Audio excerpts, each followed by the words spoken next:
You ask Tiger to solve. This deals with linear equations with one unknown. The final result is x equals 16. Let's solve it step by step. Simplify the expression. Group like terms. Simplify the arithmetic. Expand the parentheses.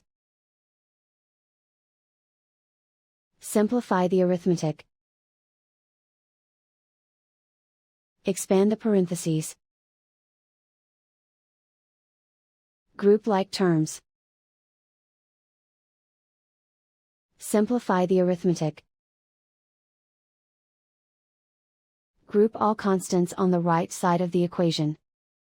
Subtract 2 from both sides. Simplify the arithmetic.